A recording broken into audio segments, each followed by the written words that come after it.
Bienvenue à Impact Centre Chrétien. Normalement, tu aurais dû faire mieux que ça. Bienvenue à toute la famille Impact Centre Chrétien qui est avec nous en communion sur Internet. Saluons la grande famille ICC. Chaque semaine, ce sont des dizaines de milliers de connexions chaque semaine, aussi bien sur le culte qu'en différé, que la rediffusion. C'est une grâce pour nous d'être une plateforme. Et je dis que Dieu s'est souvenu de la francophonie. J'ai dit Dieu s'est souvenu de la francophonie.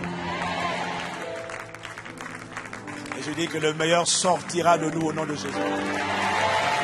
Le quartier général de la gloire de Dieu sera localisé quelque part en Île-de-France. Oh, maintenant, si tu es hors de Paris, tu prends pour chez toi. Mais nous, là où on va, la gloire de Dieu atterrit. Et elle atterrira dans les prochains mois et années comme jamais auparavant. Nous rendons grâce à Dieu pour tout ce qu'il a déjà fait. Mais nous savons que ce n'est que l'échauffement. La piste d'atterrissage est en train d'être préparée par la gloire de Dieu. Une dimension de gloire va atterrir dans ce pays qu'on n'avait jamais vu auparavant. Si tu le crois avec moi, dis Amen. Et nous voulons rendre grâce à Dieu également pour cette merveilleuse rentrée. Je t'avais dit, quelles que soient les graisses que tu avais accumulées pendant les vacances, elles allaient être consumées. Et une personne a déjà commencé à perdre les graisses là. Oh, si c'est à quelqu'un que c'est... Je ne sais pas pour toi, mais ce mois de jeûne et prière, je bénis Dieu de ce qu'il nous a accordé la grâce de l'entendre, nous dire 3, chaque semaine 3, ça fait 12, mais c'est différent. Il faut toujours écouter ce que dit l'Esprit. Le Saint-Esprit n'est jamais dans les photocopies. Le Saint-Esprit, il est toujours original. Il ne fait pas toujours tout pareil. Voilà pourquoi à chaque fois, il faut repartir et dire, Seigneur, que dis-tu? Et je bénis Dieu, parce que je vois les résultats, je reçois des messages, des témoignages. Je vois ce qu'il a fait le mercredi, c'était extraordinaire. Le jeudi ici, là. Bon, moi je vous dis honnêtement, de vous à moi, Dieu merci parce que c'est en direct. Mais honnêtement, j'ai regardé hier soir là, un match de basket, enfin pas de totalité, mais un match de basket France-Turquie. C'était dans une aréna de 27 000 places. Je vous assure, vous savez, ça n'a rien à voir avec regarder à la télé. Quand tu es dans la salle, là, tu vois, à la télé, tu peux pas sauter, jumper comme les enfants. Mais quand tu es dans l'atmosphère, je bénis Dieu. Ok, c'est bien de regarder quand on n'a pas le choix. Mais vraiment, c'est tellement mieux d'être là. Parce que je dis ici, là, c'est-à-dire, on a eu l'impression que la gloire est venue s'asseoir. Oh, que quelqu'un qui était là, je dis, reconnaisse et dit, témoigne à ton voisin, dis-moi un bon amen. Et vendredi, c'était une énigme pour moi. C'est la première fois que je conduisais un temps de prière où pendant 1 heure, je prie en langue et je sentais des gens tellement, je dis, mais pasteur, ça ne va pas aujourd'hui. Il dit, mon gars, prions en langue. Il dit de chanter en langue, prions par l'esprit, chantons par l'esprit. Je sentais des gens désolés, mais pasteur, on dirait qu'aujourd'hui, il n'y a pas de chant. Et des fois, je dis, bon, quand je dis Saint-Esprit, à un moment donné, je dis, Saint-Esprit. Et j'entends au dedans de moi, tais-toi, continue ce que je te demande de faire. Je dis, ok, yes sir. À vos ordres. Mais, ce qui s'est passé vers la fin. Oh, le katamane le brosa. Ikatamaya. Oh non. Si tu étais là, dis seulement, waouh. On m'a dit qu'il y a des gens au premier rang de la mezzanine qui se sont effondrés. Pardon, il faut faire attention à la mezzanine là. Waouh. Non, c'était simplement glorieux. Et quand je pense que ce n'est pas fini.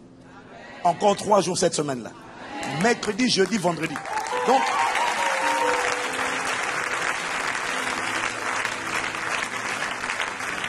Donc, avec la voix qui me reste, nous allons parler ce matin. Mais j'avoue que mon cœur, il est à mercredi, jeudi, vendredi. Là. Mon cœur, c'est mercredi, jeudi, vendredi. Parce que c'est là qu'on vient pour lui. La parole, c'est pour toi. Mais mercredi, jeudi, vendredi.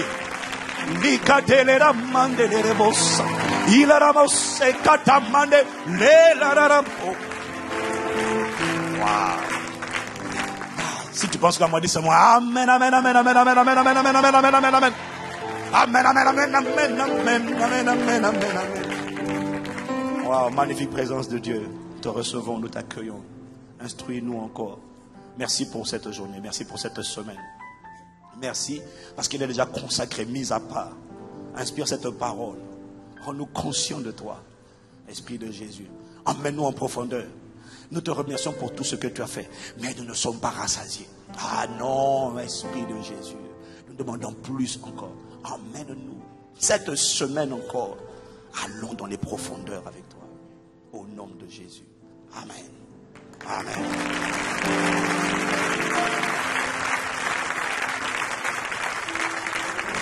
Présence. Il y a ton voisin. Waouh. Bon. Il y a ton voisin. Tu aurais dû être là vendredi quand même. Tous les jours, tous les jours. Tous les jours.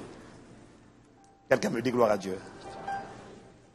Nous sommes toujours dans notre séminaire, dans notre dynamique, notre thématique de rentrée, où nous sommes en train de voir les sources de l'assoupissement spirituel. Nous sommes en train de voir ensemble comment les excès de table, ce ne sont pas les seuls, il y en a sûrement d'autres, mais le Saint-Esprit a attiré mon attention sur ces trois sources d'assoupissement spirituel que sont les excès de manger, les excès de boire et les excès de problèmes, de soucis. Tout ce qui est excès, qui n'est pas le Saint-Esprit, est mauvais. Et nous sommes en train de voir les sources donc d'assoupissement spirituel et comment et pourquoi les trois. Je crois que ces trois sont les plus populaires, les plus répandus. Excès de table, excès de manger, et puis excès de boire, et puis les tracasseries, les soucis de la vie. Je crois que ce sont les plus populaires, les plus répandus, les plus sous-estimés, les plus banalisés, alors que nous avons vu que ce sont en réalité des pièges, des embuscades, des ruses par lesquelles Satan parvient non seulement à endormir ton homme intérieur, toi, le conducteur, ton esprit, même quand tu es né de nouveau, il peut t'endormir, t'anesthésier, t'asphyxier. Et quand tu es endormi, anesthésié ou asphyxié, c'est là qu'un rôdeur ou un voleur en profite pour faire irruption, s'introduire dans le champ de ton cœur. Et quand il s'introduit dans ton cœur, il s'introduira dans ton corps. Ça ne t'arrive pas au nom de Jésus. Et donc, vous voyez donc comment il est facile pour Satan de créer un pont d'accès, une passerelle à travers les œuvres de la chair. Comment il est facile en réalité pour Satan de s'introduire avec ruse et subterfuge dans la vie de milliards d'individus sur la planète, qu'ils soient croyants ou incroyants, simplement parce que ces milliards ou des centaines de millions, des milliards de ces gens ne réalisent pas que les œuvres de la chair sont des passerelles, sont des ponts d'accès. Ne réalisent pas que les passions et les désirs de la chair, appelés impudicité, jalousie, mensonge, faux témoignage, rivalité, colère, dispute, excès de table, excès de boire, inquiétude, toutes ces choses sont des œuvres de la chair et la plupart des gens ne réalisent pas que ce sont des passerelles qui permettront à un esprit de rentrer à l'intérieur de la vie des gens. C'est impressionnant de voir comment Satan est rusé et comment il arrive à rentrer. Et le problème, vous savez, en Occident particulièrement, mais je crois que c'est partout pareil, en Occident particulièrement, en France, dans la francophonie, même nous les pasteurs, on aime raisonner trop, douter de tout. Mais l'inquiétude, c'est l'inquiétude. Les soucis, c'est les soucis. Ça peut arriver à tout le monde. Oh, c'est normal d'être angoissé. Ça peut arriver à tout le monde. Non, mon ami, ce n'est pas normal d'être angoissé, d'être stressé, d'être inquiet. Ce n'est pas le normal de la nouvelle création qui marche par l'esprit. Parce que mon juste vivra par la foi. Et quand tu vis par la foi, tu ne vis pas dans l'inquiétude, tu vis dans le repos. Parce que la foi amène toujours dans le repos. Quelqu'un me dit amen. Et vous trouverez beaucoup de gens qui vous diront, mais non, arrêtez de voir les démons partout. Mon gars, c'est pas qu'on voit les démons partout, mais je t'assure, il y a des démons partout. Il y a des démons partout. Il y a plein de gens qui sont oppressés, tourmentés, ils ne savent pas que c'est un démon. C'est le cafard, c'est un démon. Je n'ai pas dit qu'il habite en toi, j'ai dit c'est une oppression. Au minimum, c'est une oppression. Il y a beaucoup de choses qu'il faut arrêter de trouver normales. Les hommes spirituels savent que tout commence d'abord dans le monde spirituel avant d'être matérialisé dans le monde naturel. Donc, ils ont les sens spirituels exercés, aiguisés. Ils ont les yeux spirituels ouverts pour voir les choses de manière spirituelle. Et quand tu regardes les choses de manière spirituelle, tu vas découvrir que même là où tu penses qu'il y a quelque chose de formidable, de bien, tu vas découvrir qu'il peut y avoir un esprit qui opère derrière. Par exemple, tu vois les programmes de la télévision aujourd'hui. Maintenant, la plupart des films... Bon, non, je ne vais pas rentrer dedans. Oh là là. Je ne vais pas aller là-bas. Mais bon, aujourd'hui, il y a des quotas. On n'a pas des quotas. Il y a maintenant des tendances. Quand on fait une série télévisée, on essaie de mettre maintenant Adam avec Adam dans chaque série pour commencer à démocratiser. Et puis, ça fait banal, quoi, tu vois. D'ailleurs, aux États-Unis, maintenant, il y a un film, là, il y a une série qui a commencé aux États-Unis qui s'appelle Lucifer. On veut rendre Lucifer sympathique avec le sourire. Mon gars, si tu ne discernes pas qu'il y a des démons qui ont inspiré des hommes, tu vas dire quoi? Oh, mais non, mais c'est pas... Si, c'est démoniaque, mon gars. C'est démoniaque. C'est démoniaque.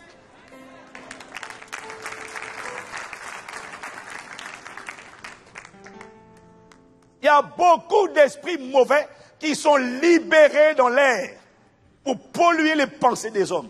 J'ai découvert, je vous l'ai déjà dit, même certaines inventions dont nous bénéficions n'ont pas été inspirées par des esprits qui étaient bons et qui étaient mauvais. Dis-moi comment on peut créer un jeu vidéo.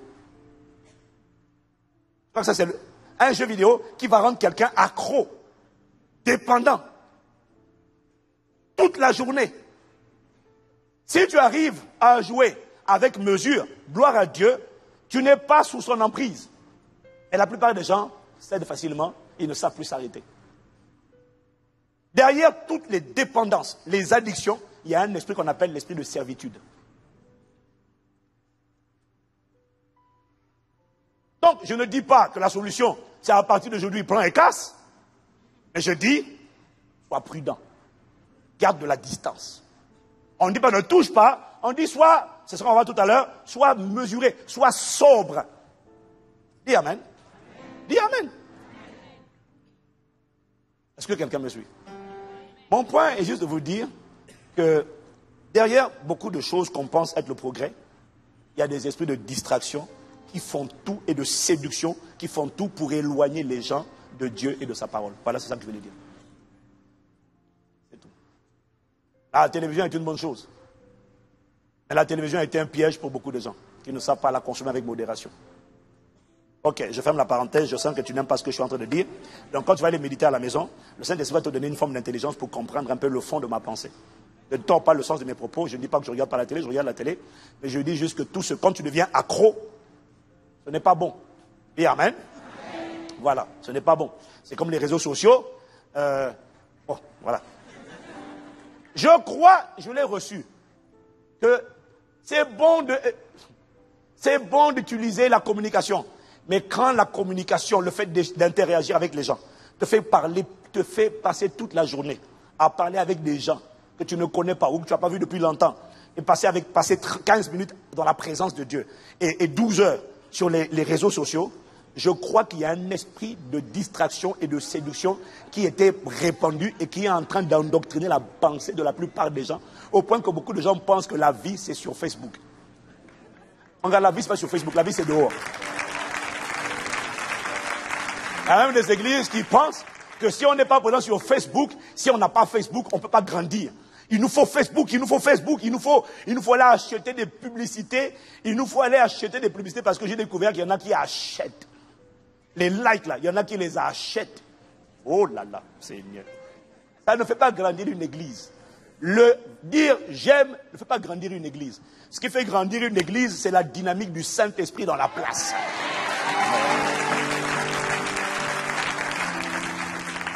Bon, dis seulement un bon amen et puis on continue parce que vraiment... C'est pas mon message. Je ne sais pas pourquoi je dis ça, mais ce n'est pas mon message d'aujourd'hui. Dis-moi encore amen. Donc, on est en train de voir comment ces trois éléments créent l'assoupissement spirituel et servent de porte ouverte. Et quand tu ouvres la porte, on l'a dit, quand tu ouvres la porte à un seul esprit, même quand il n'a pas l'air si méchant que ça, appelé inquiétude, parce que c'est un esprit qui opère derrière. On a dit que derrière chaque œuvre de la chair, il y a un esprit. Les œuvres de la chair, juste au cas où vous ne saurez pas, les passions, les désirs de la chair, jalousie, impudicité, ce sont des péchés.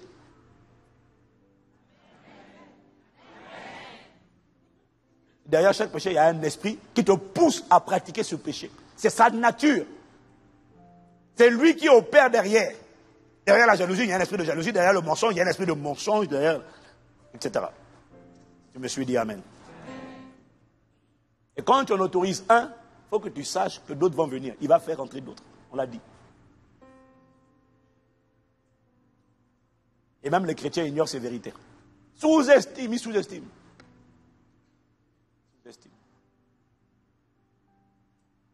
Parfois, il y en a qui te disent, je suis dans le cafard, là, ça va pas, je suis déprimé, là, ça va pas. Et moi, tu es en train de déprimer, là. Non, mais ça va pas. C'est un démon qui est en train de te harceler.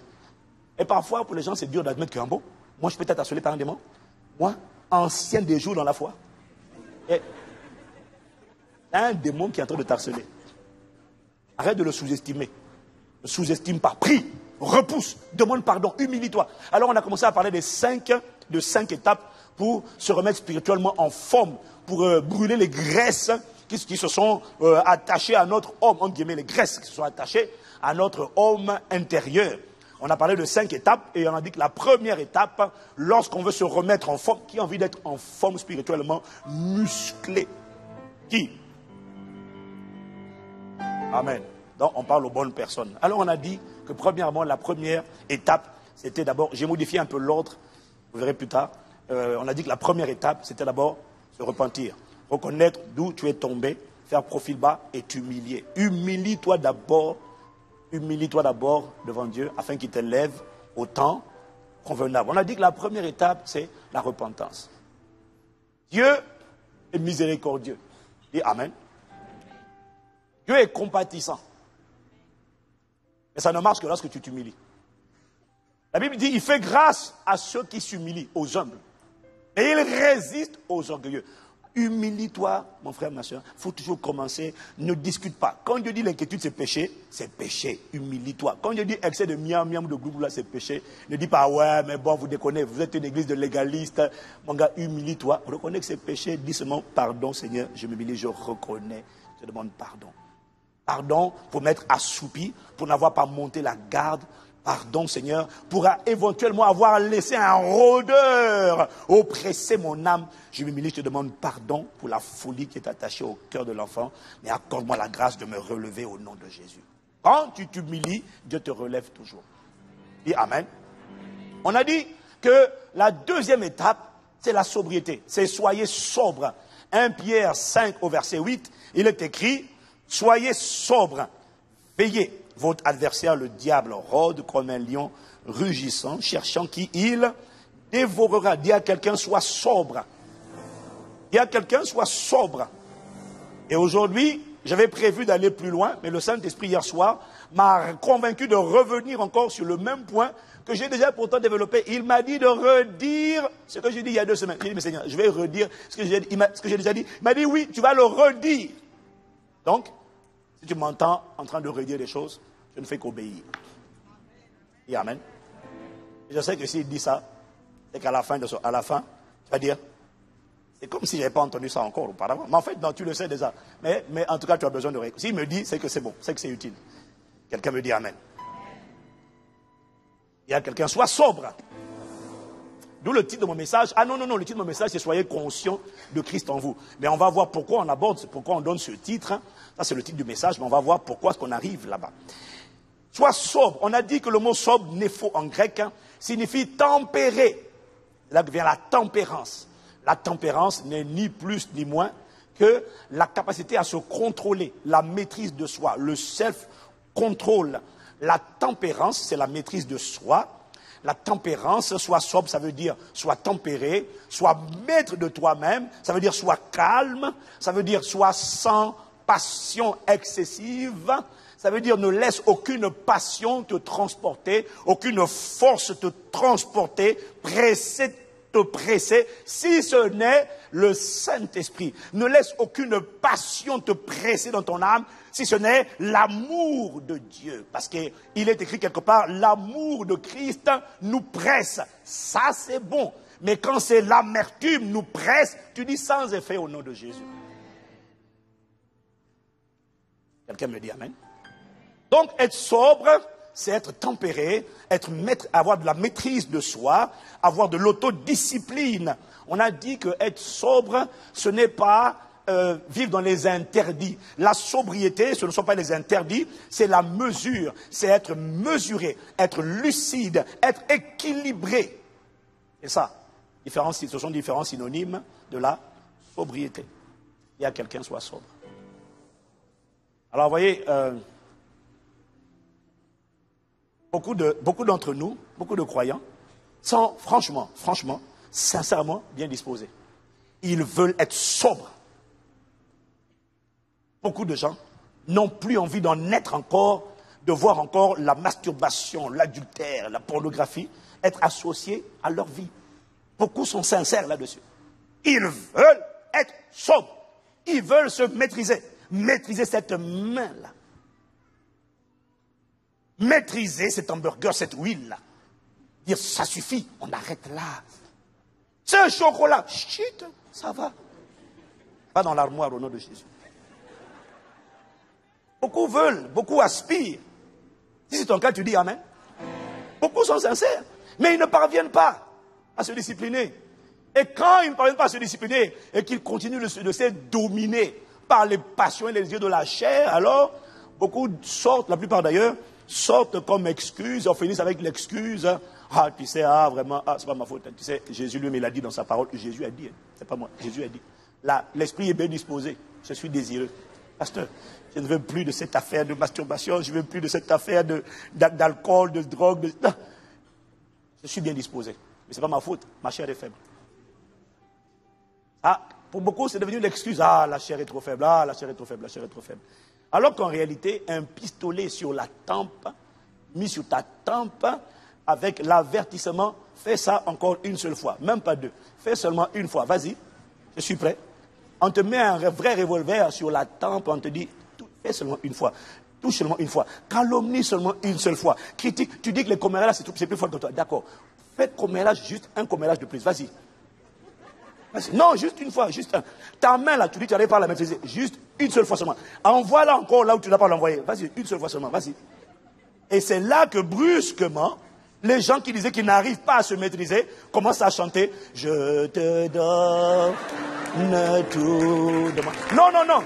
On n'a pas dit « Je te donne tout ». On a dit « Vas-y, critique, calomnie ». Tu dis que c'est plus fort que toi, non. Calomnie. Je me lis.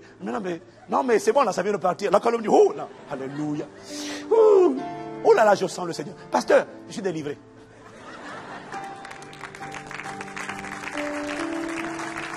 Qu'est-ce qui s'est passé?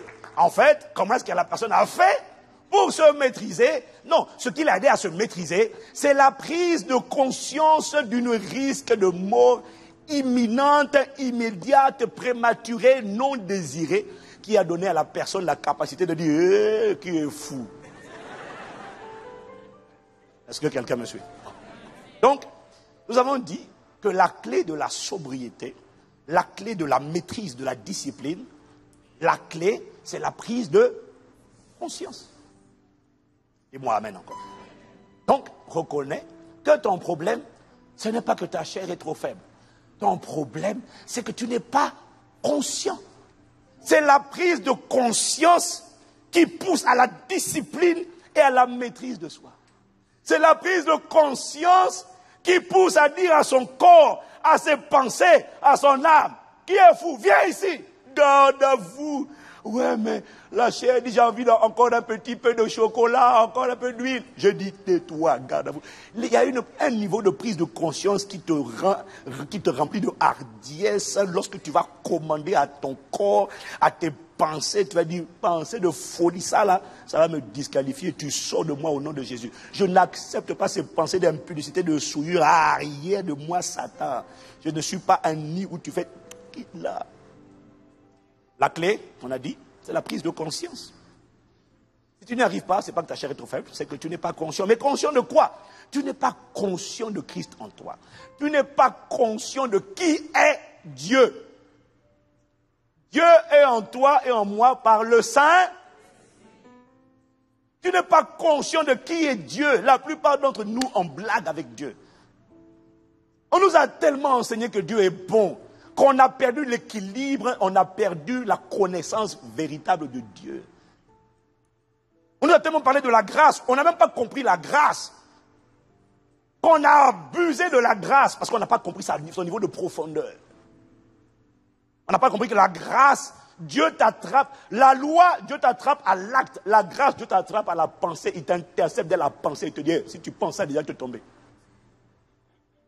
Il y a tellement une perception erronée. Il y a des chansons qu'on a tellement chantées qui ne sont pas mauvaises, qui sont bien. Jésus est mon ami de tous les jours. Jésus est mon ami. Et puis il est mon ami de tout. Il est mon ami de tous les jours, mon ami. Yeah. Woo.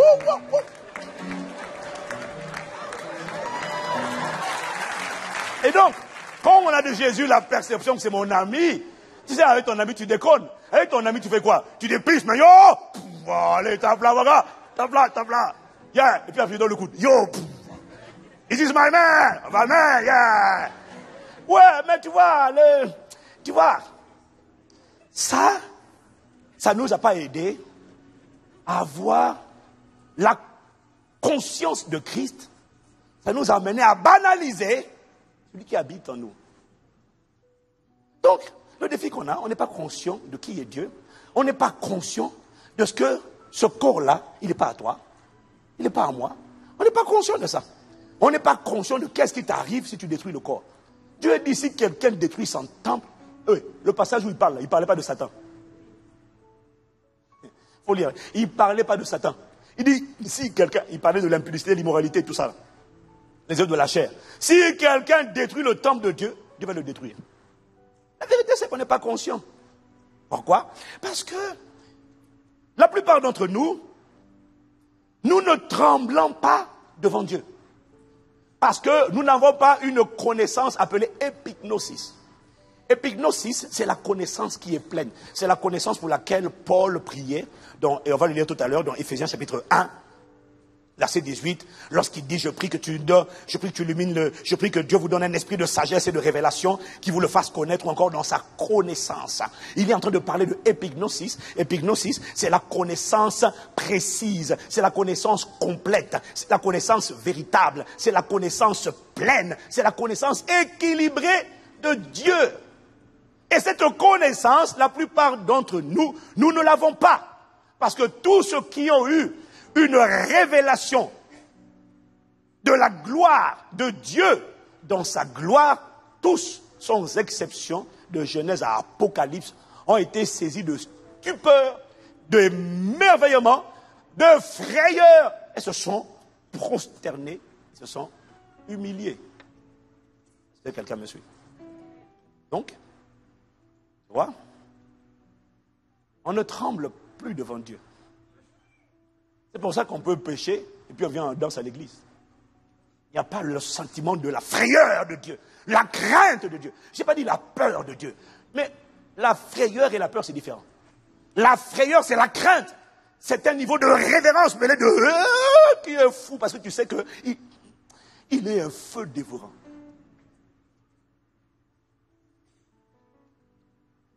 Amen. Tous ceux qui ont eu une révélation de Dieu dans sa gloire, tous se sont inclinés et prosternés. Ils ont été saisis d'une sainte crainte.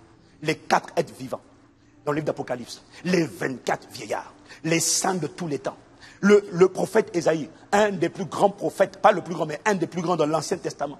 Le jour où il a vu Dieu, il dit, malheur à moi, je suis perdu.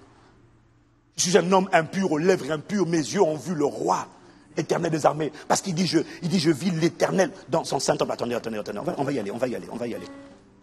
Dis-moi seulement amen, dis-moi amen. Dis-moi amen, parce que là, tu vois, il faut avoir une vision équilibrée de Dieu.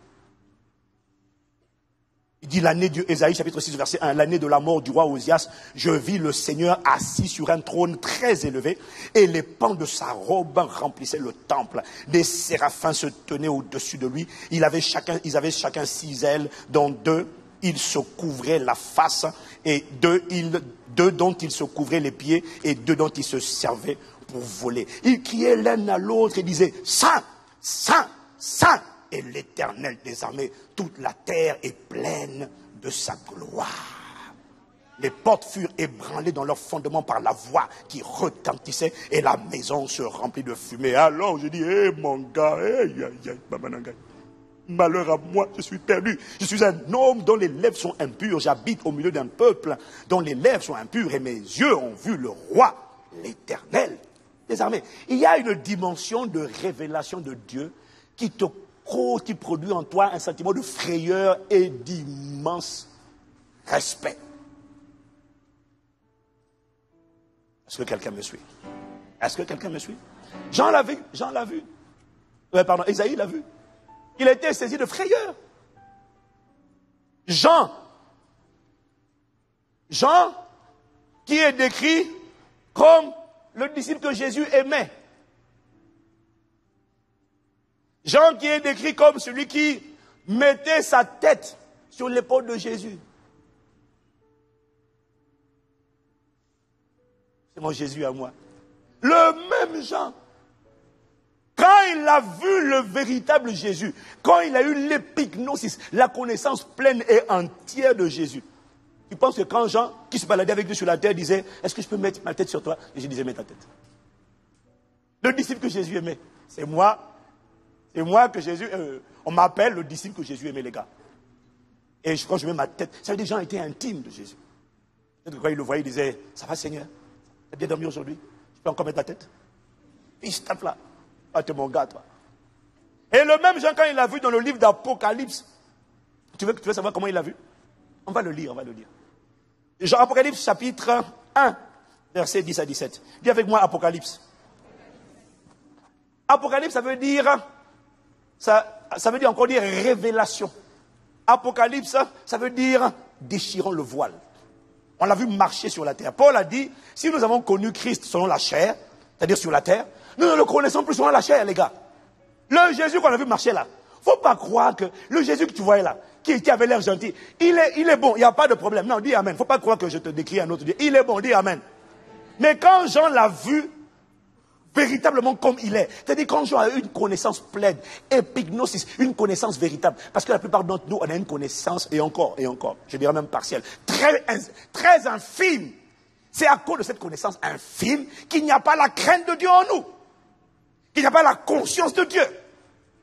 Parce qu'il y a un niveau de connaissance qui vient par la révélation. Quand tu l'obtiens, tu dis je t'adore, tu dis Saint-Esprit, mon confident, mon ami, mais tu sais que le Saint-Esprit là peut virer au rouge.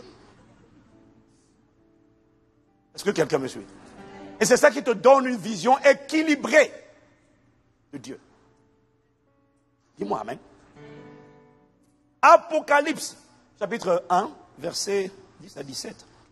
Apocalypse, ça veut dire retirer le voile. Donc quand tu lis Apocalypse, il est en train de déchirer le voile pour qu'on voit qui véritablement est ce Jésus-là.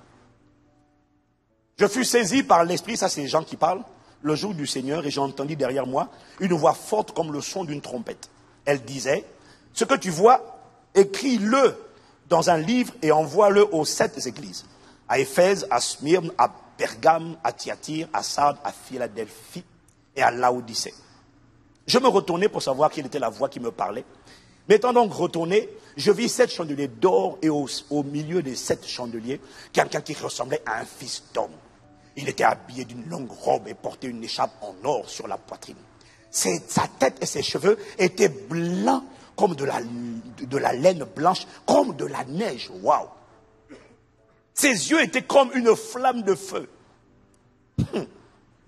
Mon ami, les films de science-fiction là, c'est pas le véritable. Le véritable, c'est Jésus.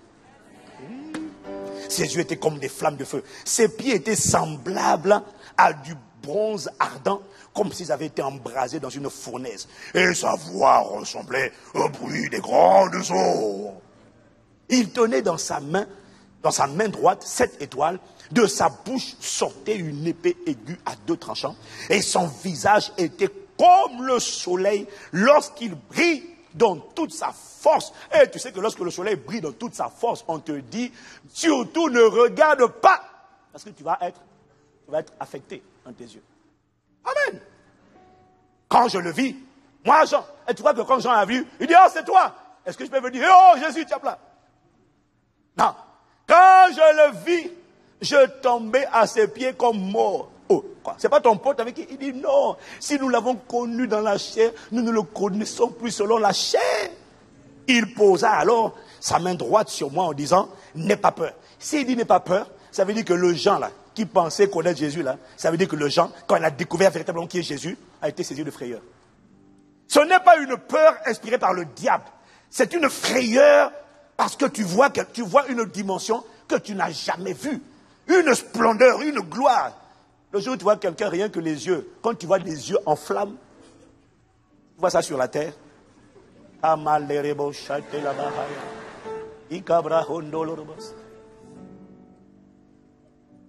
Il posa alors sa main droite sur moi en disant, n'aie pas peur. Je suis le premier, le dernier, le vivant. J'étais mort et voici, je suis vivant au siècle des siècles. Je détiens les clés de la mort et du séjour des morts. Plus loin, il dit, je suis l'alpha et l'oméga, le commencement et la fin. Dis-moi amen. Ça, c'est la révélation. Lorsqu'on a ôté le voile, il te montre qui est Jésus. Jésus qui est venu habiter en toi par le Saint-Esprit. Ce n'est pas ton petit copain. Ce n'est pas un Dieu bonbon. Certains d'entre nous, on a compris la révélation, une partie de la révélation de l'amour de Dieu, du Dieu de l'amour. Et encore, je ne suis pas vraiment sûr, franchement, parce que la Bible dit que quand tu as compris l'amour de Dieu consiste à garder ses commandements, et ses commandements ne sont pas pénibles. Dis Amen. Donc quand tu as du mal à garder ses commandements, ça veut dire que l'amour là n'est pas encore parfait en toi. Tu n'as pas vraiment encore compris c'est quoi agapé de Dieu. Mais bref, il y en a qui ont compris une partie de la révélation de l'amour de Dieu. Ils ont compris le Dieu d'amour, une révélation du Dieu d'amour. Mais ils n'ont pas de révélation, ils n'ont pas encore la révélation du Dieu de jugement. Il jugera à la fin, non selon son amour, mais selon tes œuvres, selon sa justice. Certains d'entre nous avons la révélation du Dieu de miséricorde. Je crois que c'est la révélation qu'on a le plus. Le Dieu qui pardonne, le Dieu qui a pitié, le Dieu qui a compassion. Celui qui ne conteste pas toujours lorsque tombe en défaillance devant lui les âmes qu'il a faites. Il se souvient que nous ne sommes que poussière. Tu as vu? Ça, c'est le Dieu de miséricorde. C'est vrai, il est le Dieu de miséricorde, mais il est aussi un feu dévorant. Dis-moi amen. Beaucoup préfèrent voir le Dieu bon, le Dieu de bonté, mais ils ne veulent pas voir le Dieu de sévérité. Or, c'est le même Dieu. La Bible dit dans Romains, chapitre 11, verset 22, considérez donc la bonté et la sévérité de Dieu. Dieu est bon. Dis amen. Oh là là, tu as perdu l'envie de dire amen. J'ai dit Dieu est bon. Amen. Oh là là. Et quand je dis c'est pas un piège, tu t'attends à ce que je te lance un piège après. Non, non, non. Dieu est bon. La Bible dit considérez donc la bonté et la sévérité de Dieu. Dieu est bon, mais Dieu est exigeant. Dieu est exigeant. Jésus est devenu l'agneau de Dieu qui ôte le péché du monde. Ça veut dire qu'il a ôté le péché. Il n'a pas ôté le péché pour qu'on garde encore le péché. Il a ôté pour que nous n'ayons plus à marcher avec le péché, mais que nous puissions marcher libres du péché.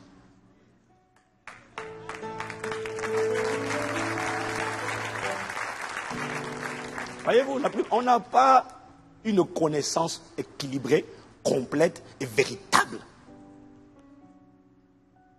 Amen. Hébreux 3, verset 17.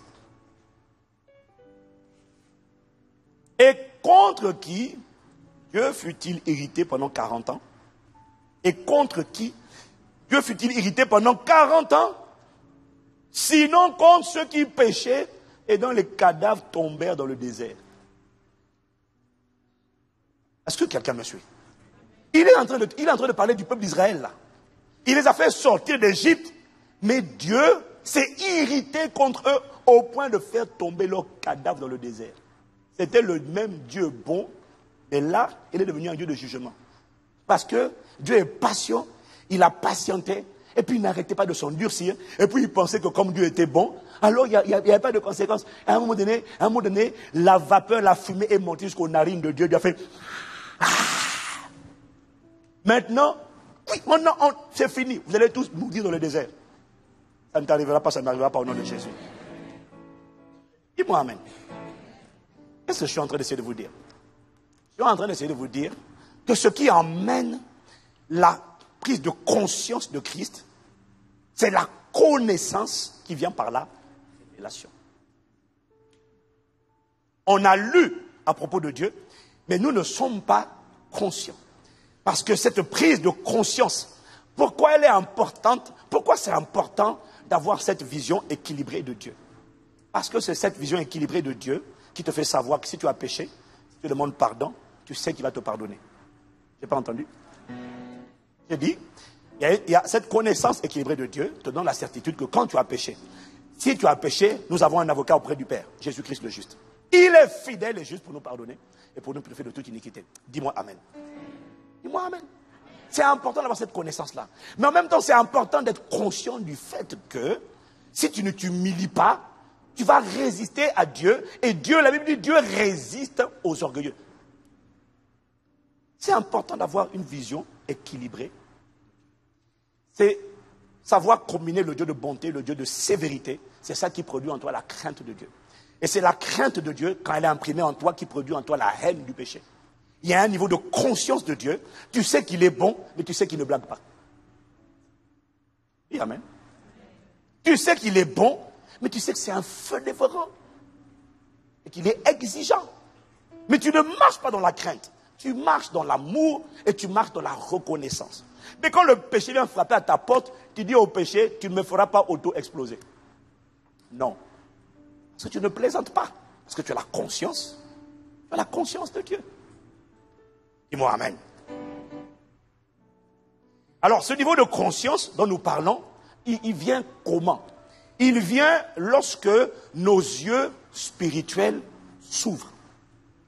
C'est-à-dire, il vient lorsqu'il y a une révélation. Lorsque le voile qui est sur les yeux est ôté et déchiré, c'est là que la prise de conscience vient. En fait, la prise de conscience vient par la révélation. La révélation dont on parle, c'est lorsque les yeux spirituels sont ouverts. Seigneur, accorde-nous la grâce d'avoir les yeux spirituels ouverts, les yeux spirituels illuminés au nom de Jésus. Dis-moi amen. Éphésiens chapitre 1, versets 17 à 18. Voilà comment Paul l'explique. Éphésiens 1, versets 17 à 18. Il dit, je prie que le Dieu de notre Seigneur Jésus-Christ, le Père de gloire, vous donne un esprit de sagesse et de révélation qui vous le fasse connaître ou encore dans sa connaissance. Paul est en train de prier pour que Dieu donne la révélation. Autrement dit, la révélation n'est pas automatique. La révélation s'obtient par la prière. Ensuite, il continue. Il dit, je prie qu'il illumine, qu'il allume, qu'il éclaire les yeux de votre cœur. Ou encore, d'autres versions disent, les yeux de votre esprit. Pour que vous sachiez, du grec eido, ça veut dire, pour que vous soyez conscients de l'espérance qui s'attache à son appel, de la richesse de son glorieux héritage dans les saints, et de quel est envers nous qui croyons l'infinie grandeur de sa puissance, etc. Est-ce que quelqu'un me suit? Dis avec moi, Seigneur, rends-moi conscient. Paul ici nous explique, Paul ici prie. Donc le point est ceci, la conscience, je l'ai dit la dernière fois, vient par la prière. Nous prions pour que Dieu illumine les yeux de nos cœurs. Ça veut dire, m'a dit le Saint-Esprit, que désormais, dans tes temps de prière, dans nos temps de prière collectifs et dans tes temps de prière individuels, tous ensemble, en groupe ou à la maison, nous devons régulièrement prier pour que Dieu illumine les yeux de nos cœurs afin de nous rendre conscients. Il m'a dit, il faut le demander dans la prière. Ce n'est pas automatique. Il faut demander la grâce d'avoir les yeux illuminés. Et il m'a dit, quand tu demandes à la maison, ne demande pas pour toi. Quand tu demandes, demande pour nous. Parce qu'il nous a donné un modèle de prière. Et il a dit, quand vous priez, dites notre Père. Ce n'est pas ton Père, ce n'est pas mon Père. Tu ne dis pas mon Père à la maison, tu dis notre Père. La plupart d'entre nous, quand nous prions, nous ne prions pas nous prions je. Or, il dit, priez notre Père qui est aux cieux. Que ton nom soit sanctifié, que ton règne vienne. Que ta volonté soit faite sur la terre comme au ciel. Donne-nous. Toi, tu pries pour donne-moi. C'est pour ça que ça ne marche pas. Parce que Dieu sait que tu ne penses qu'à toi.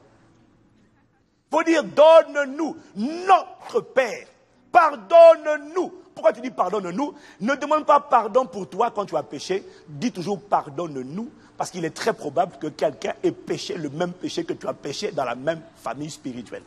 Et quand tu demandes pardon, juste au cas où l'autre n'a pas demandé pardon, les pardons de l'ensemble sont pardonnés et la grâce continue de couler.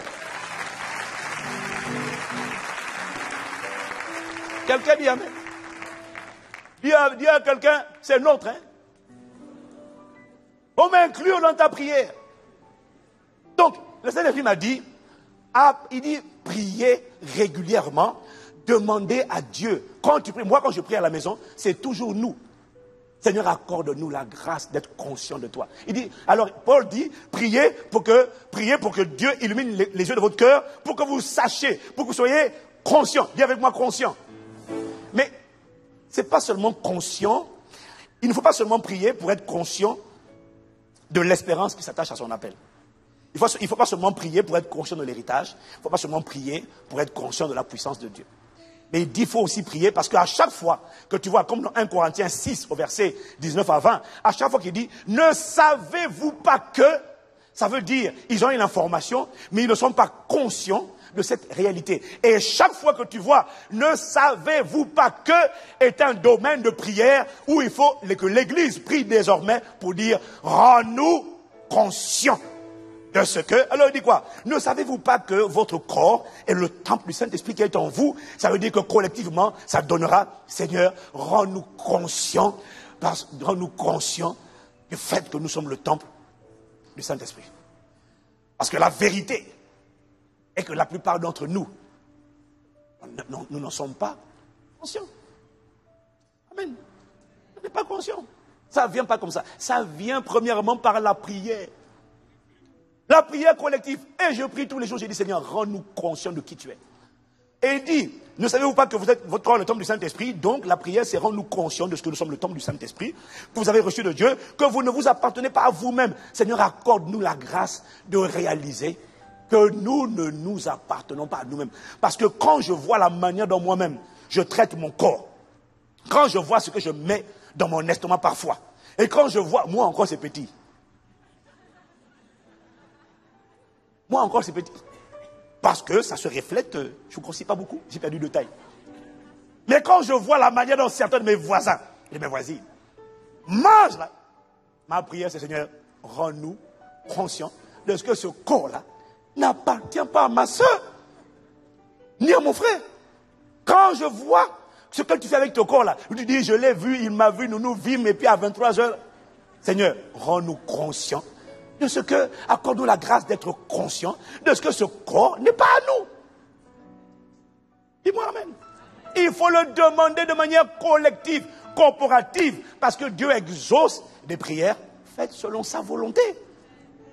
Dis-moi amen. Verset 20, car vous avez été rachetés à un grand prix. Rends-nous conscients du fait que nous avons été rachetés à un grand prix.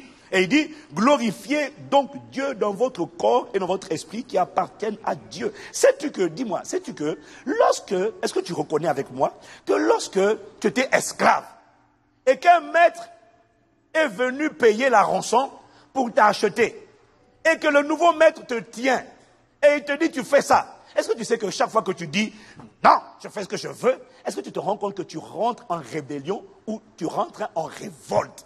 Est-ce que tu en es conscient? Sur le plan naturel, est-ce que tu reconnais que c'est de la révolte? On t'a racheté, tu es un esclave vient ici, tu dis non, moi je ne sais pas là. Et moi j'ai payé pour t'acheter, tu n'as pas compris, c'est de la révolte. Hébreux 3, verset 16. Les chrétiens ont du mal à admettre qu'ils se révoltent contre Dieu. Mais non, je vais à l'église, non? Je ne suis pas rebelle, je ne me révolte pas. Les églises, pas Impact sont chrétiens au nom de Jésus. Les églises sont remplies de rebelles, les gens qui se révoltent contre Dieu, qui furent en effet ceux qui se révoltèrent après l'avoir entendu. Sinon, tous ceux qui étaient sortis d'Égypte sous la conduite de Moïse. Ils sont sortis d'Égypte, ils disent alléluia, je te donne tout de moi. Il dit en bon, merci. Je me livre. D'ailleurs, tout à l'heure tu as chanté, sur tes paroles tu seras justifié ou condamné. Tu as dit, j'ai entendu. Maintenant, ce que j'attends de toi, ce corps-là, mets-le, préserve-le dans la sainteté. Là, maintenant, non, mais Seigneur, c'est mon copain. Non, mais je me disais, est-ce que tu sais que c'est de la rébellion? Qui furent en effet ceux qui se révoltaient après l'avoir entendu? Sinon, tous ceux qui étaient sortis d'Égypte. Donc, on peut être sorti d'Égypte, mais se comporter, mais se révolter contre Dieu. Alors, juste au cas où tu aurais, comme Adam, des velléités d'indépendance vis-à-vis de Dieu, je dois quand même te dire que tu dois comprendre que l'être humain, mon frère, ma soeur, est une idée de Dieu. L'être humain est une création de Dieu. Ah. L'être humain est une création de Dieu et aucune création ou créature ne peut déclarer son indépendance vis-à-vis de son créateur. De toutes les manières, le jour où une création déclare l'indépendance vis-à-vis de son créateur, le créateur va lui dire, toute création, dès lors qu'elle a été créée, a besoin de maintenance. Vas-y, vas-y. Hein, tu dis quoi? Moi, je m'appelle voiture Renault, je ne veux plus rien avoir avec Renault. On va voir. Le jour où tu auras des pannes, là, le jour où tu vas avoir des dysfonctionnements, tu vas devoir partir en SAV. Qui fait la maintenance? C'est le créateur. Donc, tu ne peux pas déclarer l'indépendance vis-à-vis de ton créateur. Dis-moi Amen.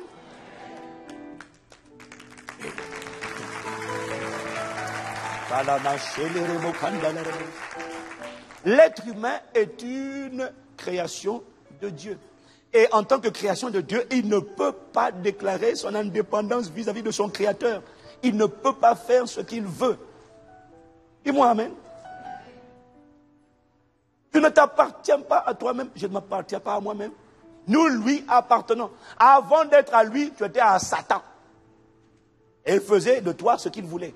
Quand il t'a racheté, il ne t'a pas racheté pour que tu dises, maintenant je fais ce que je veux. Non, il t'a racheté pour le servir et pour, dit Paul, le glorifier à travers ta vie. Et amen. Oui. Quelqu'un me dit encore amen. Je sais que ça ne te fait pas sauter au plafond. Et des fois, tu vois, dans nous, là, des fois, il y a, ouais, mais j'ai envie de faire ce que je veux. Tu ne peux pas. Si tu vois un oiseau qui dit, si l'oiseau dit, moi, je n'aime pas, moi, j'aurais aimé nager comme les poissons. Mais on m'a créé pour voler. Et il dit, maintenant, moi, je vais nager sous l'eau. Non seulement il va couler, mais même les poissons vont le manger. Elles m'ont dit, insensé, qu'est-ce que tu viens ici? On va te manger. Ton espace, c'est l'air. Tu es fait pour voler. Dis-moi, amen. Il y a quelqu'un, tu n'es pas indépendant. Tu as besoin de lui. Et le jour où Adam a pensé, le jour où Adam s'est séparé de Dieu, il a pensé que ça y est, Ève, on va devenir indépendant. À l'instant qui a suivi, il s'est retrouvé esclave de Satan et du péché. Romains chapitre 6, verset 16. Vous savez-vous pas qu'on vous livrera à quelqu'un pour lui obéir, vous devenez esclave de celui à qui vous obéissez. Il s'est retrouvé esclave et il a fait la mère découverte de ce que l'être humain est une création. Et une création ne peut pas être indépendante. Elle peut être autonome, mais elle a besoin de son créateur. Et ce jour-là, Adam a découvert que finalement l'être humain n'est pas libre parce que c'est une création et il est obligatoirement esclave. Voilà pourquoi 2 Pierre 2, verset 19 nous dit « Chacun de nous, chacun est esclave de ce qui a triomphé de lui. » Dis-moi amen. Il y a quelqu'un esclave. Non, dis-lui esclave. La question c'est de qui? Moi je suis reconnaissant et heureux d'être esclave de Christ. Prisonnier de Christ. Lié par l'esprit. Esclave de l'amour de Dieu. Esclave de la paix de Dieu. Esclave de la joie de Dieu. Pas esclave du péché. Esclave de la justice et de la sainteté. Pas esclave de la souillure et de l'impudicité, esclave de la sainteté dans ce palais. Saint, saint, saint. Mon âme dit saint, mon corps dit saint, mon esprit dit saint. Je suis un esclave, je suis content de ça. Et c'est ça la véritable liberté. C'est d'être libre du péché. Dis-moi amen. Donc, il demande de prier pour que nous soyons conscients de ce que nous ne nous appartenons pas nous-mêmes. Il dit prions. Prie pour nous tous que nous soyons conscients de ce que non seulement ne nous appartenons pas à nous-mêmes, ce corps n'est pas à nous, mais conscients également de ce qu'un jour, nous allons rendre des comptes à Dieu pour ce que nous avons fait dans ce corps. Nous allons rendre compte. 2 Corinthiens 5, verset 10. Car il nous faut tous comparaître devant le tribunal de Christ, afin que chacun reçoive selon le bien ou le mal qu'il aura fait, étant dans son corps. Amen. Donc, la prise de conscience, dit à quelqu'un, soit conscient de Christ. Comment on fait pour être conscient de Christ? Premièrement, il faut le demander. Demande la révélation. Demandons pour nous tous la révélation. Et j'ai reçu la conviction de ce que lorsque l'Église tout entière va commencer à prier pour dire, Seigneur, rends-nous conscients de l'espérance qui s'attache à notre appel. Rends-nous conscients de ce que nous sommes le temple du Saint-Esprit. Rends-nous conscients de ce que nous avons été rachetés à un grand prix. Rends-nous conscients de ce que nous nous appartenons pas à nous-mêmes. Rends-nous conscients de ce que nous sommes ton palais sur la terre. À force de prier ainsi et conformément à sa volonté, j'ai reçu la conviction du Saint-Esprit que soudainement dans l'Église, plusieurs personnes, la majorité, vont un jour soudainement se réveiller et avoir soudainement les yeux spirituels ouverts et ils ne toléreront plus ce qu'ils toléraient hier ne sera plus toléré parce que soudainement quelqu'un dira, quand on te dira, oh mais attends, tu veux pas un coup de cuvée encore, allez rajoute encore. Tu dis non, pourquoi? Parce que je sais pas, quelque chose m'est arrivé, soudainement je suis conscient. Les yeux spirituels sont ouverts et quand tu es conscient, tu deviens conscient de la présence de Dieu, tu deviens conscient de ce que Dieu était un feu des vents et tu deviens conscient de ce que tu dois l'honorer avec ton corps parce qu'il ne t'appartient pas. Tu vas dire, et quand un homme te dit, maman, est-ce qu'on peut... Tu dis non, c'est pas à moi. Le corps là, c'est pas à moi. Non. Que ce soit ton partage au nom de Jésus.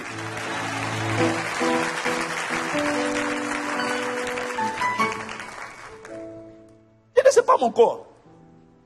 C'est pour le Saint-Esprit. Dis-moi amen. Je déclare, je te répète, à force de prier pour ça, plusieurs dans l'église, les yeux vont s'ouvrir. Le problème, c'est que la plupart d'entre nous, on priait chacun dans son coin. On ne mettait pas le nous. Rends-nous conscients, Seigneur. Rends-nous conscients. Pardonne nos manquements, mais rends-nous conscients. Quelqu'un me dit amen encore. Donc, la prise de conscience vient premièrement par la prière adressée à Dieu le Père. C'est ce que Paul a fait. Mais il y a une deuxième manière de prendre conscience. Cette deuxième manière de prendre conscience se fait par la communication ou encore la communion avec le Saint-Esprit. La communion ou la communication avec le Saint-Esprit est un autre moyen ô combien important pour devenir conscient de Christ, conscient de la réalité de Dieu, conscient de la présence de Dieu, conscient de la présence de sa majesté, de sa royauté. Vous avez remarqué que communiquer avec quelqu'un, dis avec moi la communication. Communiquer est important. Communiquer est crucial. Communiquer avec quelqu'un, avec une personne, aide à réaliser qu'on n'est pas seul. Parce que lorsqu'on communique avec quelqu'un, en fait, c'est le remède contre la sensation de solitude. Dis amen. Le remède, tu n'as pas envie de dire amen parce que tu te dis non, je vois ta pensée. Non, c'est le mariage. Non, c'est pas le mariage. Le remède contre la sensation de solitude, c'est la communion, la compagnie ou la communication avec des semblables. Esprit de résistance, lâche prise au nom de Jésus. Quelqu'un me dit amen. Communiquer régulièrement avec une personne aide à réaliser qu'on n'est pas seul et qu'on est toujours accompagné. La clé, c'est la communication. Lorsqu'on est conscient de n'être pas seul, mais d'être accompagné, vous allez remarquer, surtout quand on est accompagné par une personne intime, proche, on fait attention à ce qu'on dit et on fait attention à ce qu'on fait. Lorsqu'on est conscient de n'être pas seul, mais d'être en compagnie d'une autre personne. On fait attention. Si c'est vrai, dis-moi amen. Dis-moi encore amen. La différence entre un homme marié, mais qui se promène seul sur les plages de Miami Beach, et le même homme marié qui se promène avec cette fois-ci sa femme sur les plages de Miami Beach, La différence entre les deux s'appelle la maîtrise de soi et l'autodiscipline. Et la sobriété et la tempérance. Ça veut dire quoi? Ça veut dire que quand cet homme se balade seul sur les plages de Miami Beach, s'il ne craint pas Dieu, bien entendu, il va avoir tendance à promener des regards sur les bords de la plage. Mais lorsqu'il est avec une personne intime, qui est sa femme, si c'est un frère, ça sera forcément un frère. Parce que les sœurs n'ont pas les mêmes défis. Mais lorsqu'il se promène avec sa femme sur les mêmes bords de la mer, de la plage, tu vas voir que son regard ne va pas se promener ni à gauche ni à droite, parce qu'il est conscient, parce qu'elle le tient par la main. De toute façon, même quand elle ne le tient pas par la main, avec leur sixième sens, elle voit tout. Donc, elle sait, mon gars, où tu regardes. Ce qui fait que quand, mon point est juste de te dire, sois honnête, quand tu marches avec ta femme, tes regards ne se promènent pas. Généralement, ton regard est bien droit devant toi. Tu regardes droit, et en plus, tu regardes en l'air la plupart du temps. Tu ne regardes pas vers les... Tu regardes en l'air. Pourquoi? Parce que la présence, la compagnie de ton conjoint te rend droit. Dis-moi amen. Donc la clé de l'autre clé de la sobriété, de la discipline, de la maîtrise de soi, c'est communiquer ou communier ou être conscient, avoir la compagnie d'une personne, mais pas n'importe qui, d'une personne intime. Quelqu'un dit amen. Lorsque ma soeur, mon frère, mais bon, on va prendre ma soeur, simple cas d'illustration, lorsque une amie t'appelle et que bon, pour échanger un peu, papoter un peu, ragoter un peu pas de commérage, mais juste, t'as pas vu, hey, l'église, t'as vu la soeur Suzette, comment elle est habillée? Oh, non, ça c'est mauvais ça. Mais t'as vu quand même comment elle était mal habillée là? Tu vois, bon bref, quand une amie t'appelle pour essayer de raconter un peu, ragoter un peu. Tu vas te rendre compte que si tu es avec ton mari dans la voiture et que vous êtes sur haut-parleur, allô, hey, Suzette, ça va? Ah, tu es au courant de... Tu vas dire, je te rappelle.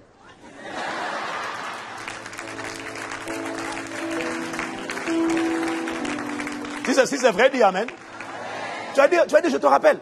Pourquoi? Parce que tu n'as pas envie de vexer, tu n'as pas envie d'offenser, tu n'as pas envie de déranger la compagnie qui est avec toi. Parce que tu sais, surtout si c'est moi, Andele Cabrosa. Dieu merci, ma femme est sage. Elle n'a jamais de conversation comme ça, Dieu merci.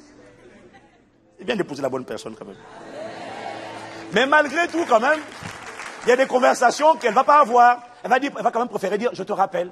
Parce que mon mari est là. Et comme il est sensible à tout ce qu'il entend, dès qu'il y a un peu de désordre là, il tire. Donc, quelqu'un me dit amen.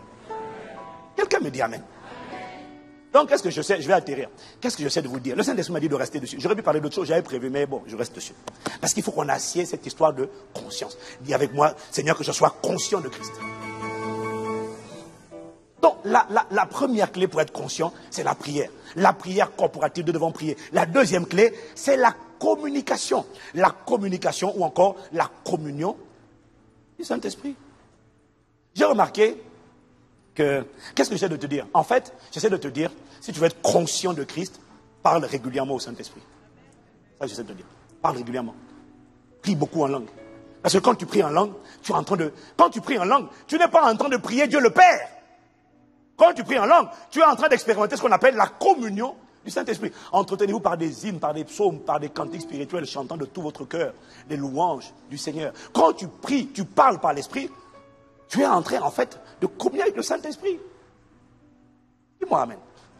Et quand tu es en train de converser, quand tu es en train de communier, tu es en train de converser, et plus tu parles avec lui, plus tu vas être conscient de lui. Je me suis rendu compte que, je ne sais pas pour toi, mais moi je me suis rendu compte que, par exemple, lorsque je conduis et que je somnole un peu au volant, ça m'est arrivé de somnoler au volant, et je me suis rendu compte que dans ces cas-là, pour rester éveillé, si je mets la musique, ça ne va pas. Je continue de somnoler. Si je mets une prédication, je fonce encore plus dans le sommeil. Même quand c'est bien, non, mais quand tu es fatigué, je suis fatigué. Et je me suis rendu compte que la musique, la radio, ça ne va pas. Parce que quand je somnole, par contre, il y a une chose qui marche tout le temps. Quand j'ai tendance à m'assoupir, c'est que s'il y a quelqu'un dans la voiture avec qui je fais la conversation, je lui dis parle-moi. Parce que quand il me parle et que je lui parle, j'arrive à rester éveillé. Parce qu'en fait, je me suis rendu compte que la communication, la communion, le fait de parler, t'empêche de t'assoupir et te garde éveillé et vigilant.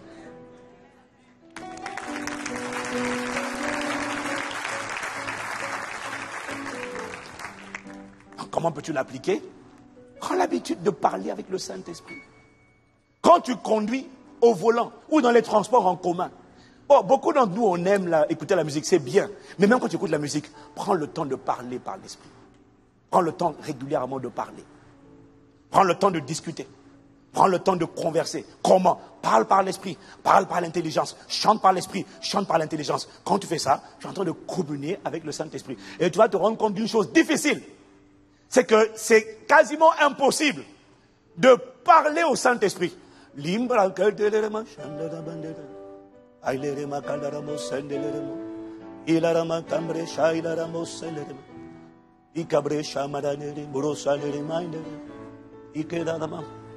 sans rien. Tu vas te rendre compte que quand tu pries régulièrement par l'Esprit, à un moment donné, tu vas sentir que ton esprit est en train de se muscler. Dis-moi amen. Tu vas sentir que ton esprit est en train de se muscler. Et à force de parler, tu es là. Il est d'abord en train de chanter par l'esprit, de parler par l'esprit. Tu es en train de nourrir la communion. Tu es en train de converser. Et il est, je crois, difficile d'être en train de parler en langue. La seconde d'après, d'injurier quelqu'un. Difficile. Et si jamais tu as injurié quelqu'un, ça peut arriver. Et généralement, tu ne vas pas te remettre encore. Tu ne vas pas faire ça.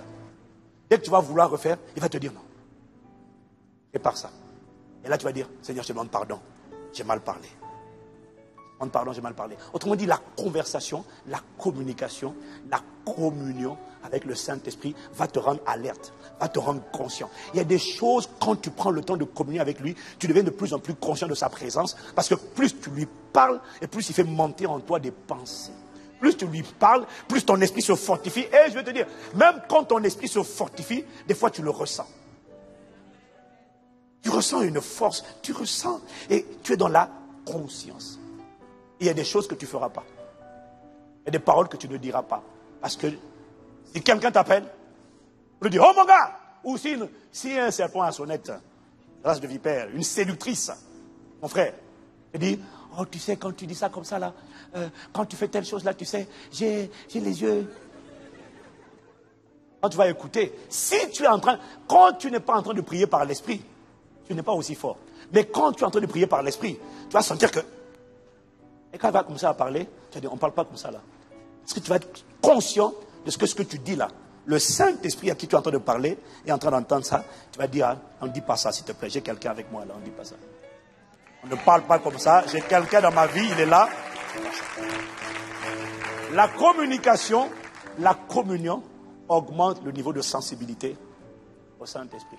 Premièrement, la prière corporative. Seigneur, accorde-nous la grâce d'être conscient. Illumine les yeux de nos cœurs. Donne-nous un esprit de sagesse. Donne-nous un esprit de sagesse et de révélation dans ta connaissance. Seigneur, illumine les yeux de nos cœurs. Accorde-nous la grâce d'être conscient. D'être conscient de ce que ce corps ne nous appartient pas, mais qu'il est le temple du Saint-Esprit. Et ensuite, Seigneur, accorde-nous la grâce d'entrer, d'expérimenter la communication ou la communion du Saint-Esprit. Accorde-nous la grâce de te parler tout le temps, de te parler en tout temps. Selon qu'il est écrit, faites en tout temps par l'Esprit toutes sortes de prières et de supplications. Et lorsque tu vas développer cette habitude de prier par l'Esprit, tu seras de plus en plus conscient parce que le Saint-Esprit te répondra. Il te répondra par des pensées, il te répondra par son onction. Tu vas ressentir une présence forte sur toi, plus ou moins forte, en fonction des circonstances, selon que tu jeûnes ou que tu ne jeûnes pas. Mais assurément, une chose est certaine, tu deviendras de plus en plus conscient de la présence du Saint-Esprit. Incline la tête avec moi.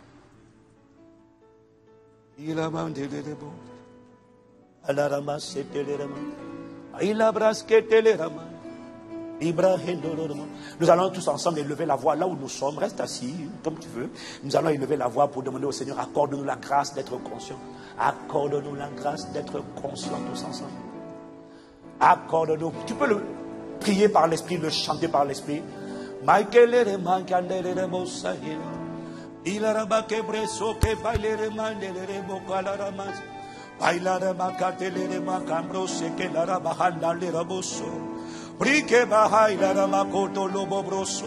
Chaque fois que tu prieras ainsi, tu seras en train de converser. Chaque fois que tu prieras ainsi, tu seras en train de converser. Tu seras en train de communiquer. Chaque fois que tu prieras ainsi, si quelqu'un t'interrompt, si quelqu'un te coupe, tu vas dire, attends, j'étais en train de parler, j'étais en train de communiquer, j'étais en train de communier, j'étais en train d'avoir une conversation avec le Saint-Esprit. C'est l'une des manières d'être conscient. La communication, deux clés, la prière collective.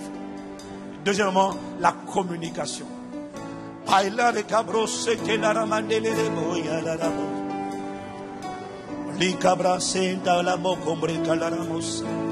Accorde-nous d'être conscients que nos corps sont le temple du Saint-Esprit. Père, illumine les yeux de nos cœurs, nous te prions. Rends-nous conscients de Christ. Rends-nous conscients de ce que tu es le propriétaire et de ce que nous sommes ta possession. Rends-nous conscients de ce que nous ne nous appartenons pas à nous-mêmes. Délivre-nous de la folie qui est attachée au cœur de l'enfant. Délivre-nous de la folie de l'indépendance. Délivre-nous de la folie de la suffisance. Délivre-nous de la folie du sentiment d'indépendance. Accorde-nous la grâce de reconnaître en tant que création de Dieu que nous avons besoin du Créateur, que nous ne pouvons pas vivre sans le Créateur, que nos sources sont en toi, notre maintenance est en toi, notre approvisionnement est en toi, notre capacité est en toi, notre capacité vient de toi. Seigneur, suscite cette église consciente de toi. Suscite cette église qui prie régulièrement. Pas chacun pour soi, mais ensemble nous prions.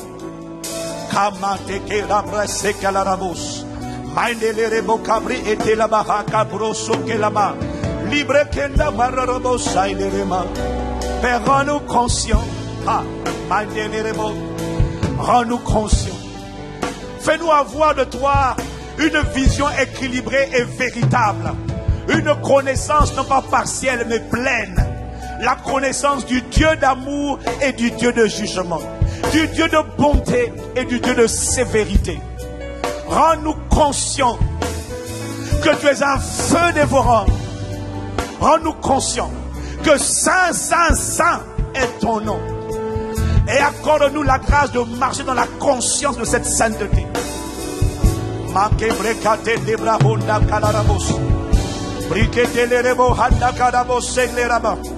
Les cabroso cabaye les recamande les rebosa.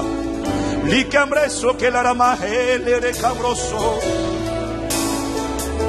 Libre canaramon les rebosa. Seigneur, ne nous laisse plus aveugles. Illumine les yeux de nos cœurs. Rends-nous conscients de ce que cette bouche ne nous appartient pas. Rends-nous conscients de ce que c'est la bouche de Christ. Rends-nous conscients de ce que ces pieds n'ont pas le droit d'aller n'importe où. Ce sont les pieds de Christ.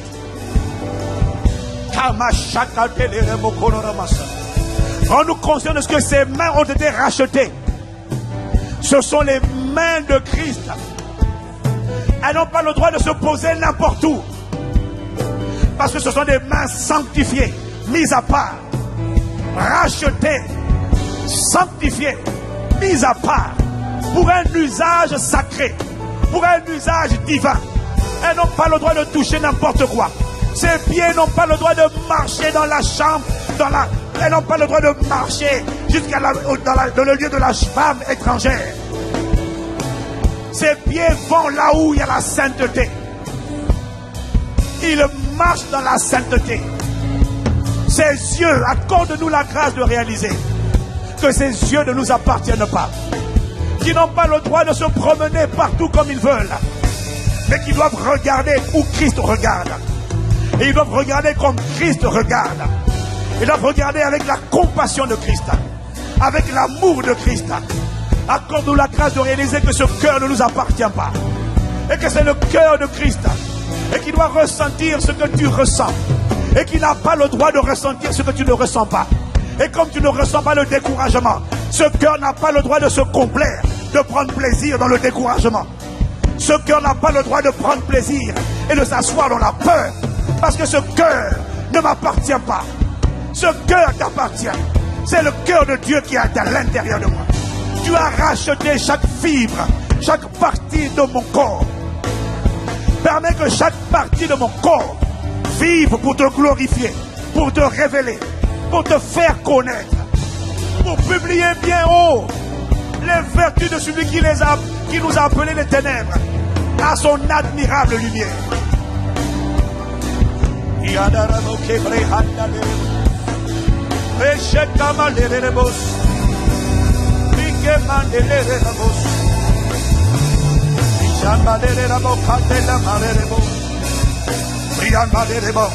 Père, rends-nous conscients. Oh, Kibahaya, rends-nous conscients de Christ. Rends-nous conscients de Christ. Généralement, quand tu sais que quelque chose ne t'appartient pas, généralement tu en prends soin. Parce que tu sais qu'on va te demander des comptes. Ce corps n'est pas à toi, il n'est pas à moi. C'est le corps de Christ. C'est le temple du Saint-Esprit. Glorifiez donc Dieu. Glorifiez donc Dieu dans vos corps mortels qui appartiennent à Dieu. Suscite cette église consciente. Consciente de toi.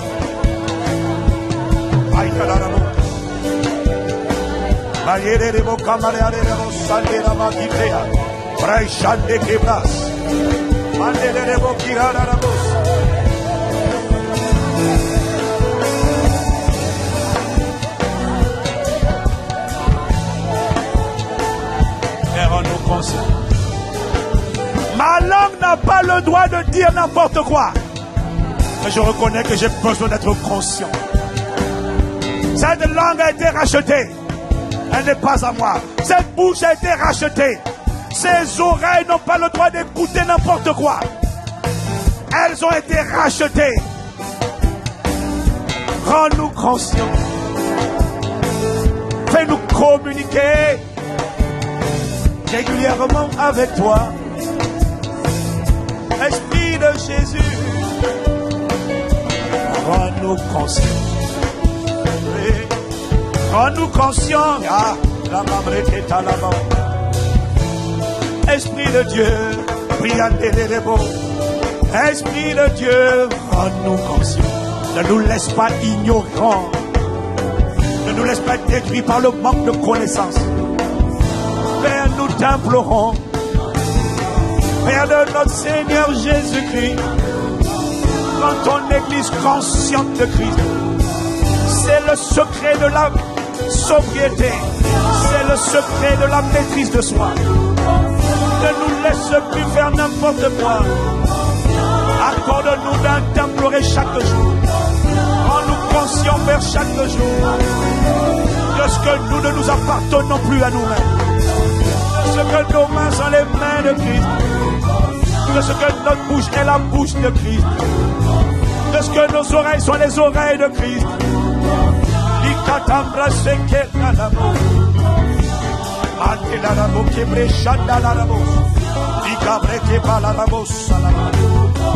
C'est la clé pour dire non au péché. C'est la clé pour dire non à la légèreté. C'est le secret pour dire non à la souillure. Être pleinement conscient de Christ. Ne nous laisse pas ignorants. Rends-nous remplis de crainte de Dieu. Rends-nous conscients de toi partout. C'est la clé du surnaturel divin. Rends-nous pleinement conscients de toi. Ne nous laisse pas ignorer ta présence. Ne laisse pas n'importe qui me dire n'importe quoi. Ne me laisse pas dire n'importe qui à n'importe quoi plutôt. Ne me laisse pas dire n'importe quoi à n'importe qui. Rends-moi conscient de ta compagnie. Rends-moi conscient de ta présence. Rends-moi conscient de ton intimité. Ne me laisse pas dire les pensées de la chair. Ne me laisse pas céder aux pressions de la chair.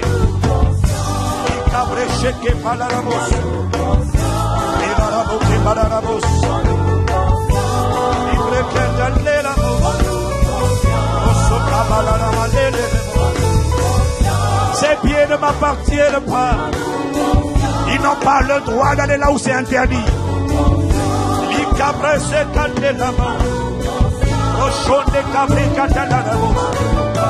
Tous les organes de mon corps ne sont pas à moi. Ils ont été rachetés à un grand prix. Imprime cette réalité au-dedans de nous. Imprime cette vérité au-dedans de nous. Le sexe ne t'appartient pas. Il a lui aussi été racheté.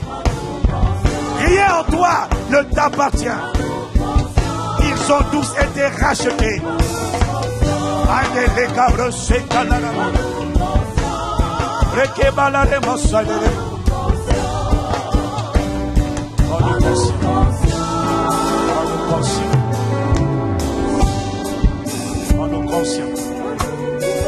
C'est la clé de la sobriété. C'est la clé de la maîtrise de soi. C'est la clé du self-control. C'est la clé de la lucidité. La clé de la mesure. C'est la clé qui permet de dire au péché non, s'il te plaît, pas ici. Je suis accompagné par quelqu'un. Tu ne dis pas ça. Tu ne fais pas ça devant moi. Il y a un passager, un autre, un compagnon, pas un passager, mais un compagnon invisible qui est avec moi et en moi en tout temps. Et si tu parles comme tu parles, et si tu fais ce que tu dis, si tu fais ce que tu fais, si tu te comportes, si je me comportais comme tu me dis de me comporter, je lui manquerais de respect. Et il se sentirait offensé. Mais c'est un feu dévorant. Ce n'est pas un petit copain. Il est sa majesté. Il est Dieu. Il est mon maître. Il est mon créateur. Devant mon maître, je ne peux pas faire ce que j'ai envie de faire. Parce qu'il est là. Et la bonne nouvelle, c'est que ce maître est avec toi en tout temps, en tout lieu, aujourd'hui et pour l'éternité. Car il est appelé à demeurer éternellement avec nous. Merci. Père, je crois. Parce que tu m'as demandé de revenir sur cette parole. Je crois que tu crées désormais une prise de conscience collective de la présence de Christ, de l'importance de Christ, de la splendeur de Christ, de la majesté de Christ, de la sainteté de Christ, de la pureté de Christ, de l'autorité, de la puissance de Christ, de la grandeur et de la force, de la royauté de Christ. Tu nous rends conscients. Merci de ce que tu vas veiller sur cette parole pour l'exécuter. Alors je vois une église qui marche désormais dans la conscience de Christ, à cause de la prière et à cause de la communication régulière, la communion avec le Saint-Esprit. Honneur, louange et gloire te soient rendus maintenant et dans toutes les générations. Merci pour cette église que tu construis, que tu bâtis, que tu as fermé. Merci Père, au nom de Jésus.